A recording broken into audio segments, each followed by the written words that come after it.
तर मंत्री गिरीश महाजन नाशिकहून दिल्लीला विमानानं रवाना झालेले आहेत। दिल्ली दौऱ्यामध्ये नेत्यांच्या भेटीगाठी होण्याची शक्यता आहे। महाजन उद्या अमृतसरमध्ये काही कार्यक्रमांना हजेरी लावणार असल्याची माहिती मिळते।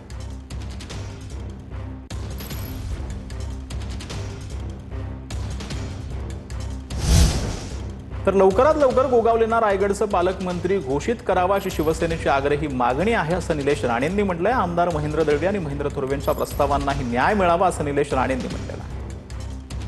सन्माननीय मंत्री भरतशेठ गोगावले यांना शब्द दिल्याप्रमाणे रायगड जिल्ह्याचे पालकमंत्री हे घोषित झाले पाहिजे। ती प्रक्रिया आता लवकरात लवकर पूर्ण झाली पाहिजे ही मागणी आमची शिवसेनेच्या वतीने आहे।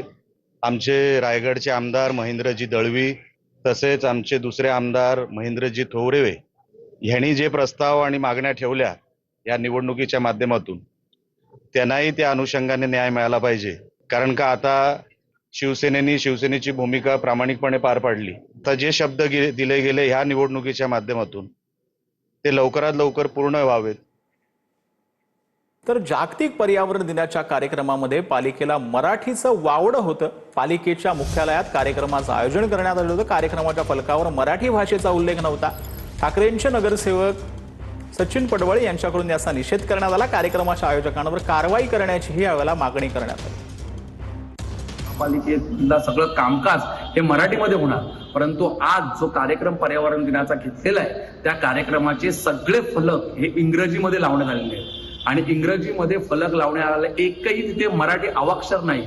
मग मला नेमकं काय चाललंय ते कळत नाही। कारण मुंबई महापालिकेच्या कमिशनर ज्या ठिकाणी बसतात, ज्या ठिकाणी महापौर बसतात, त्याच ठिकाणी जर मराठी दाखवलं जात नसेल, मराठीचा उल्लेख होत नसेल, तर मुंबई महापालिकेचे इतर लोक काय धडा घेणार। तर साताऱ्यामध्ये सत्ताधाऱ्यांकडून निधीबाबत दुजाभाव अभयसिंग जगताप यांनीही म्हटलेलं आहे। सांगली साताऱ्याचे मवियाचे उमेदवार अभयसिंह जगताप यांनी हा आरोप केलाय। पालकमंत्री मंत्री असोत किंवा नगरसेवक कुणालाही निधी देत नाहीत असं जगताप यांनी म्हटलेलं आहे। 3 पक्ष असले तरी एक मोठा भाऊ म्हणून भाजपनं युतीतल्या इतर 2 पक्षांवर खऱ्या अर्थानं अन्यायच केलेला आहे आणि त्यातल्या अगदी पालकमंत्री असू द्या, दुसरे मंत्री या ठिकाणी आहेत राष्ट्रवादी, त्यांच्यावर जर अन्याय होत असेल तर सर्वसाधारण नगरसेवक असतील, जिल्हा परिषद सदस्य असतील, त्यांची काय अवस्था असेल। कुठल्याही पद्धतीचा निधी त्यांना दिला जात नाही, त्यांच्या वॉर्डामध्ये निधी दिला जात नाही आणि अशा पद्धतीने जरी युतीत असले तरी एक प्रकारे त्यांच्याबद्दल दुजाभाव केला जातो। तर दुष्यंत चतुर्वेदींनी उपमुख्यमंत्री एकनाथ शिंदेंची भेट घेतलेली आहे। यवतमाळ विधान परिषद निवडणुकीमध्ये बिनविरोध निवड झाल्यानंतर चतुर्वेदींनी पहिल्यांदा शिंदेंची भेट घेतली। भाजप राष्ट्रवादी अपक्ष उमेदवारांनी माघार घेतल्यानं चतुर्वेदींची बिनविरोध निवड झालेली आहे। ठाण्यामध्ये पवारांच्या राष्ट्रवादीच्या पालिकेवर ऑक्सिजन मोर्चा पाहायला मिळतोय। ऑक्सिजन सिलेंडर आणि झाडं घेऊन पवारांच्या राष्ट्रवादीने पालिकेवर धडक दिली। रायलीमध्ये ठाणे महापालिकेचे टीम EMC नामकरण जे आहे ते बॅनर झळकलेले आहे।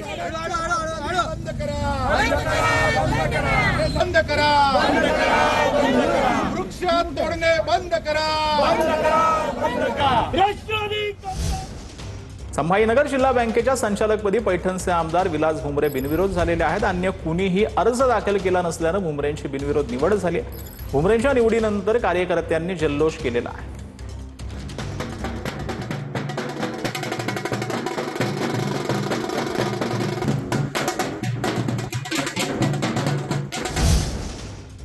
मुंबई महापालिकेकडून फायर सिक्युरिटीबाबत विशेष संयुक्त मोहीम सुरू आहे। अंधेरीतील 4 हॉटेल आणि बारवर महानगरपालिकेकडून जप्तीची कारवाई होते। उपहारगृहांमधील अग्निप्रतिबंधक यंत्रणा कायमस्वरूपी सुस्थितीत ठेवण्याचे आदेश आहेत। दिल्लीतल्या हॉटेलमधील आग दुर्घटनेच्या पार्श्वभूमीवर BMC कडून खबरदारी घेतली जाते।